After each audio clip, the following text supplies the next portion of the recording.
नमस्कार स्टूडेंट्स। चलिए आज इतिहास के एक बहुत ही जरूरी और दिलचस्प चैप्टर भारत में राष्ट्रवाद की कहानी को समझते हैं। हम ये जानेंगे कि कैसे करोड़ों लोगों के दिल में पहली बार एक देश होने का एहसास जागा। जरा इस तस्वीर को गौर से देखिए। ये कोई मामूली भीड़ नहीं है। ये वो लोग हैं जिन्होंने हमारी आज़ादी की नींव रखी। इससे एक बात तो साफ है, ये लड़ाई सिर्फ कुछ नेताओं की नहीं थी, बल्कि इसमें देश का हर आम इंसान शामिल था। यही इस आंदोलन की सबसे बड़ी ताकत थी। कहते हैं ना, दुश्मन का दुश्मन दोस्त होता है। बस कुछ ऐसा ही हुआ। अंग्रेजों के खिलाफ इस साझी लड़ाई ने हम सबको, जो अलग अलग भाषाएं बोलते थे, अलग अलग कल्चर से थे, एक साथ ला खड़ा किया। और यहीं से एक नई पहचान बनी। हम भारतीय हैं। आज हम इस पूरी कहानी को 5 हिस्सों में देखेंगे। पहले समझेंगे कि ये सब शुरू कैसे हुआ, फिर असहयोग आंदोलन के बारे में जानेंगे, उसके बाद सविनय अवज्ञा की बात करेंगे, फिर देखेंगे कि आज़ादी का मतलब हर किसी के लिए कैसे अलग था, और आखिर में समझेंगे कि एक राष्ट्र होने की ये फीलिंग कैसे बनी। तो सबसे पहला सवाल, आखिर इतने बड़े आंदोलन की चिंगारी भड़की कहां से? इसका जवाब हमें मिलता है पहले विश्व युद्ध के असर से। तो चलिए थोड़ा पीछे चलते हैं और शुरुआत से समझते हैं। सोचिए, पहले विश्व युद्ध ने भारतीयों पर कैसा कहर ढाया होगा। टैक्स बढ़ा दिए गए, चीजों के दाम आसमान छूने लगे और गांवों से नौजवानों को पकड़ पकड़ कर फौज में भेजा जाने लगा। ऊपर से फसलें खराब हो गईं और महामारी फैल गई। लोगों को लगा था कि युद्ध खत्म होने पर मुश्किलें कम होंगी, पर ऐसा कुछ नहीं हुआ।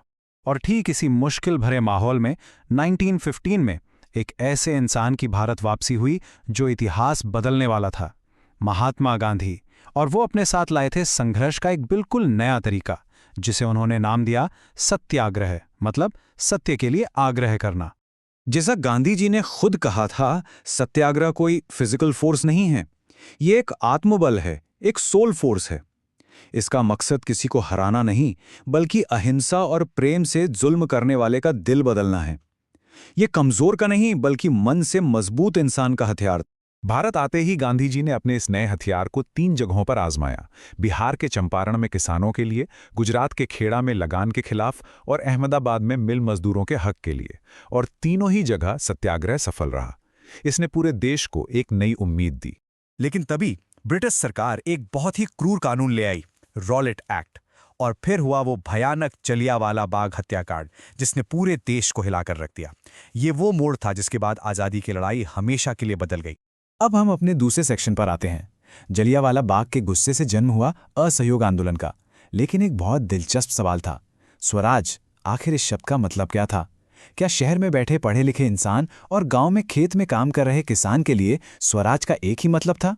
चलिए देखते हैं। ये आंदोलन हर जगह एक जैसा नहीं था। शहरों में स्टूडेंट्स ने स्कूल छोड़े, वकीलों ने कोर्ट का बहिष्कार किया। वहीं दूसरी तरफ गांवों में किसानों ने लगान देने से मना कर दिया और जमींदारों के खिलाफ आवाज उठाई। और तो और आदिवासी इलाकों में लोगों ने अपने जंगल के अधिकारों के लिए हथियार तक उठा लिए।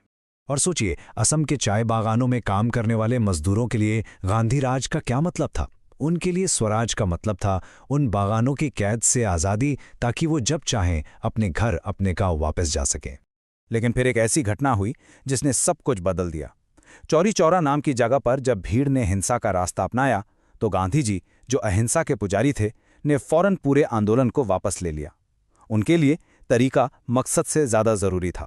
असहयोग आंदोलन तो खत्म हो गया, पर आज़ादी की जो आग थी ना, वो बुझी नहीं थी। कुछ साल बाद ये संघर्ष एक नए और ज्यादा ताकतवर रूप में वापस आया।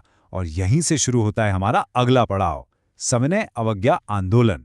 और इस बार आंदोलन की शुरुआत हुई एक बहुत ही कमाल के, एक बहुत ही सिंबॉलिक एक्ट से, नमक मार्च। गांधी जी ने नमक जैसी रोजमर्रा की चीज को ब्रिटिश राज के खिलाफ सबसे बड़े हथियार में बदल दिया। 240 मील, जरा सोच कर देखिए, 240 मील की पैदल यात्रा। गांधी जी और उनके साथी साबरमती आश्रम से दांडी तक पैदल चले, और इस यात्रा ने पूरी दुनिया का ध्यान भारत की ओर खींच लिया। और बस दांडी में वो एक मुट्ठी नमक, वो ब्रिटिश साम्राज्य की नींव हिलाने के लिए काफी था। गांधी जी ने कानून तोड़ा और उनके साथ पूरे देश ने अन्यायपूर्ण नमक कानून को तोड़ना शुरू कर दिया। ये सविनय अवज्ञा की शुरुआत थी। तो सवाल ये है कि इस नए आंदोलन में कौन लोग शामिल हुए और वो क्या चाहते थे? चलिए अब जरा इस आंदोलन में शामिल अलग अलग लोगों की उम्मीदों को समझते हैं। देखिए, इस आंदोलन में समाज का हर तबका शामिल तो हुआ, लेकिन सबकी अपनी अपनी मांगे थीं, अपने अपने मतलब थे। अमीर किसान लगान कम करवाना चाहते थे तो व्यापारी चाहते थे कि विदेशी माल पर रोक लगे।